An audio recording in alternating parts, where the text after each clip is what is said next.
네, 굿모닝 투자의 아침 2부 첫 순서입니다. 글로벌 마켓 뷰, 명민준 그리고 권일임 외신캐스터와 시장의 상황 전해드리겠습니다. 명민준 캐스터, 미국 증시가 반등에 성공했습니다. 반등의 힘 어디서 가져왔는지도 전해 듣고요. 다음에 국제유가 WTI가 올 들어 새로운 저점을 형성했습니다. 이와 관련한 외신도 한번 전해주시겠습니까? 네, 뉴욕 증시 달러화 초강세가 한 템포 쉬어가는 모습이고 또한 최근에 이 낙폭 과대로 기술적 반등을 또 뉴욕 증시가 이뤄냈습니다.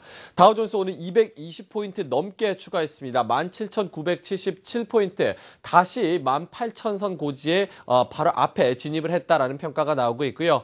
기술주 중심의 나스닥도 오늘 1% 넘게 상승하면서 4,929포인트, 대형주 중심의 S&P 500도 1.35% 상승하면서 2,081포인트까지 안착하는 모습을 보였습니다. 자, 오늘 하루 흐름 함께 살펴보면서 가보도록 하겠습니다. 먼저 처음에 갭 상승하면서 출발을 했고 결국에는 고점 부근에서 마감하는 모습을 보였는데요. 오늘 달러 강세가 조금 주춤했습니다. 유로화의 이 저가 매수세가 유입이 되면서 이 유로화, 달러화 대비 0.8% 올랐습니다. 이 상대적으로 달러가 약세를 보이면서 S&P 500 기업들의 해외 매출에 대한 이익 감소 부담을 조금 덜어주는 모습이었습니다. 또한 뉴욕 증시 최근 조정을 굉장히 많이 받았습니다. 지난 한 주 동안 0.9%가량 하락했고 3주 동안은 2.7%가량 빠졌기 때문에 오늘 기술적 반등이 크게 일어났다라는 분석이 나오고 있습니다. 미국 내 경제 지표는 일제히 부진했습니다. 산업 생산은 0.1% 증가했지만 기대치를 조금 밑도는 수준이었고요. 특히 이 산업 생산의 75%를 차지하는 제조업 지수는 0.2%가량 하락하면서 3개월 연속 하락세를 보였습니다. 이 뉴욕 제조업 지수도 플러스 6.9로 나타났는데요. 1월부터 플러스로 전환한 이후에 계속해서 쭉 감소세를 보인 것으로 나타났고요. 주택 지표 중에서도 3월 주택시장 지수 53으로 예상치 55를 또 하회하는 모습을 보였습니다. 하지만 이렇게 경제지표 부진에도 뉴욕 증시 오늘 큰 반등을 이뤄냈지만 이 거래량도 좀 적었던 만큼 내일 FOMC 회의 결과에 조금 주목하는 모습, 관망세가 펼쳐졌다라는 분석이 나오고 있습니다. 자, 오늘 WTI가 6년 내 최저치를 또 경신을 했고 올해 들어서 새로운 저점을 또 찍었습니다.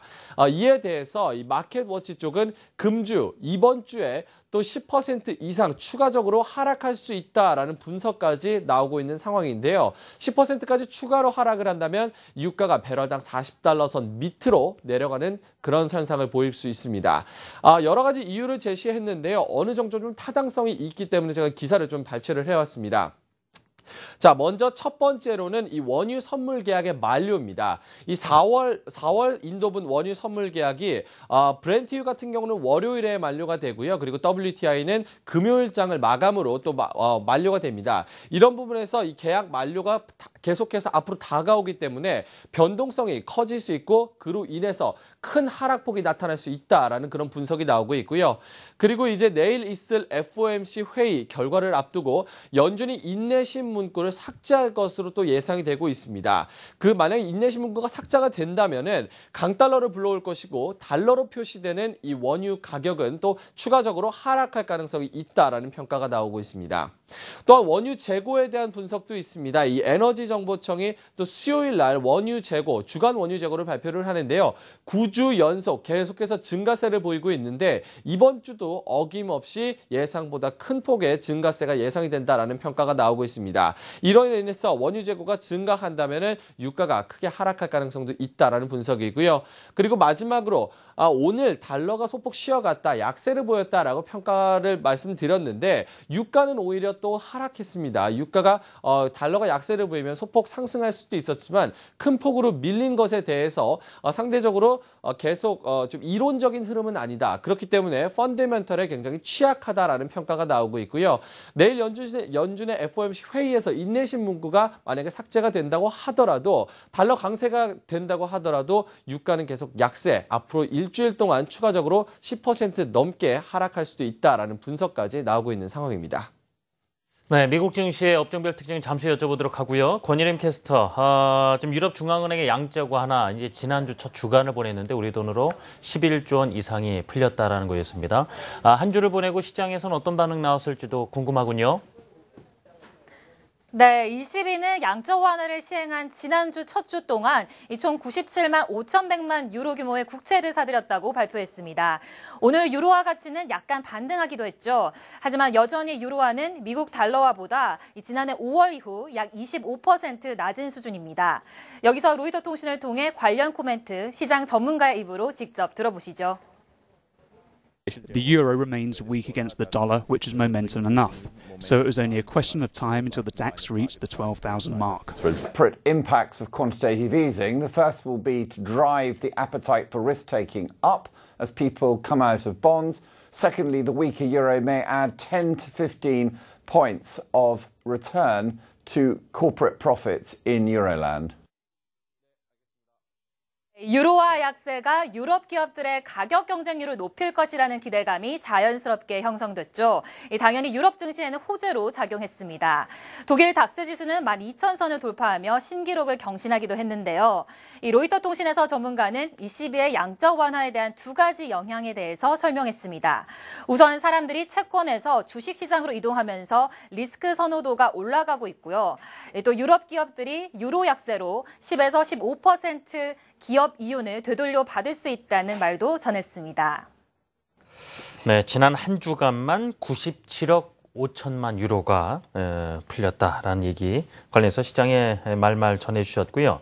자, 명민준 캐스터 그 업종별 특징하고요. 그 외 시장의 마감 상황도 전해드려야 되겠습니다.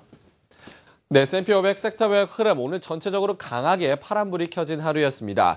특히나 헬스케어 업종 같은 경우는 암젠이 최근 새로 나온 임상실험에 대한 긍정적인 결과를 얻으면서 5% 넘게 오르는 모습이었는데요. 이로 인해서 헬스케어가 2% 유일하게 2%권을 돌파하면서 플러스권에서 거래를 마쳤습니다.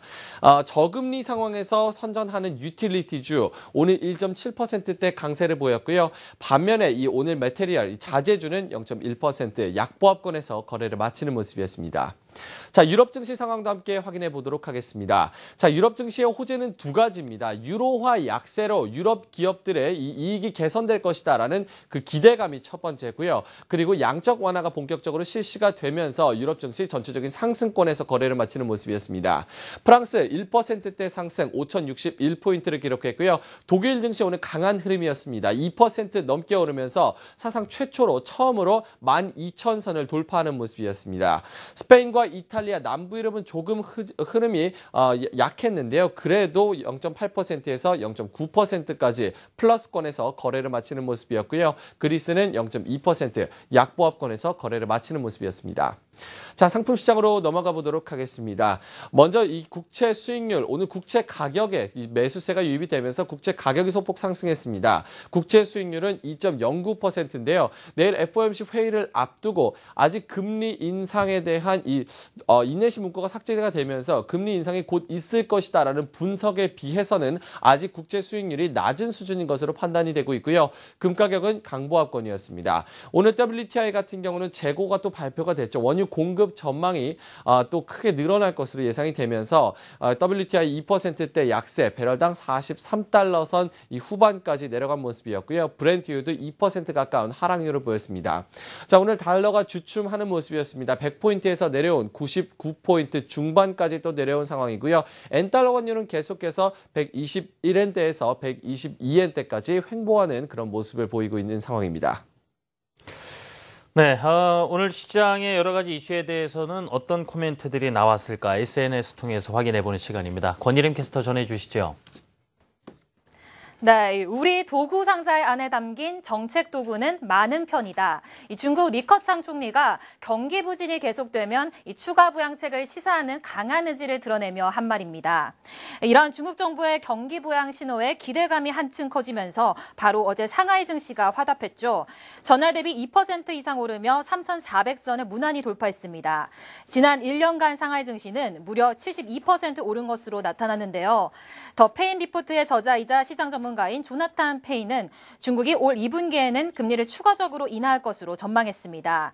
세부적으로 보면 앞으로 몇 달 내에 지급 준비율이 여러 차례 하향 조정될 것으로 예측했는데요. 맥쿼리 증권 측에서도 5년 안에 중국의 지준율이 최소 20차례 인하될 것으로 예상하기도 했습니다. 어제 5년 7개월 만에 최고치를 보여준 상하이 증시, 오늘의 흐름도 주시하셔야겠습니다. 네, 다음은 유가와 관련된 트윗입니다. 크레딧 라이트다운스의 에드워드 해리슨 시장 전문가가 오펙에 대한 이슈를 정리했는데요. 오펙은 미국의 원유 생산량이 올해 말부터 감소할 것으로 전망했습니다. 미국 내 원유 시출 시설의 수가 감소하고 있기 때문인데요. 유가 하락으로 셰일가스 마진도 감소하며 원유 생산량에 영향을 받을 것이란 분석입니다. 오펙의 원유 생산량 감소에 대한 전망은 지난주 발표된 IEA의 분석과는 상반되는데요. 지난주 IEA가 발표한 보고서에는 올해 2분기부터 미국 원유 생산 증가세가 둔화할 것으로 예상한 가운데 국제유가 반등은 일시적이라고 판단했습니다. IEA는 미국 원유 생산량이 감소할 기미가 보이지 않고 있다는 이유를 들었는데요. 한편 오늘 국제유가는 앞서 말씀드린 오펙의 전망에도 불구하고 미국의 원유 저장 능력이 압박을 받기 시작하며 개장 초부터 하락을 부추겼는데요.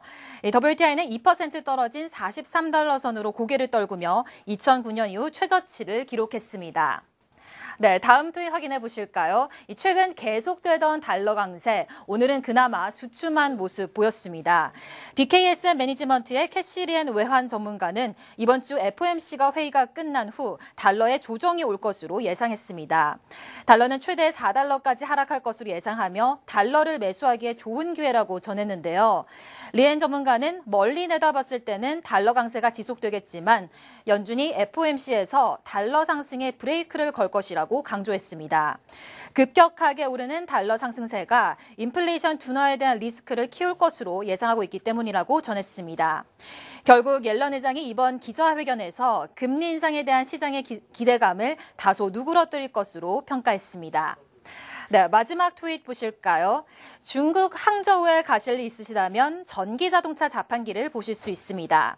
이 전기자동차 자판기 좀 생소하시죠? 오른쪽 그림 보시면 이 높은 건물에서 마치 자판기처럼 버튼 몇 번만 누르면 완전히 충전된 전기자동차가 내려옵니다. 중국 전기차 업체인 칸디 테크놀로지가 시행하고 있는 카쉐어링 서비스인데요. 오늘 뉴욕 증시에서 9%가량 오른 칸디 테크놀로지는 실적을 발표했습니다. 지난해 한 해 동안 매출이 무려 80% 오른 것으로 나타났는데요. 칸디 테크놀로지는 마케팅 비용은 3배 이상 늘린 반면 R&D 비용은 상대적으로 줄이며 새로운 국면에 들어갔습니다. 오늘 좋은 실적을 발표한 칸디 테크놀로지뿐만 아니라 중국 최대 전기차 생산업체인 비아디도 우버와 손을 잡고 미국 택시 시장에 뛰어들었는데요. 현재 중국 정부는 전기 자동차 충전에 대한 인프라를 구축하기 위해 대규모의 투자에 나서고 있습니다. 이렇게 현지 전기차 시장이 더 활성화될 것으로 전문가들은 예상하고 있습니다. 네, 전기 자동차 자판기, 이 생소한 모습이 당연한 현실로 이제 녹아들 시기가 또 오겠죠. 네, 두 분 이야기 잘 들었습니다. 수고하셨습니다.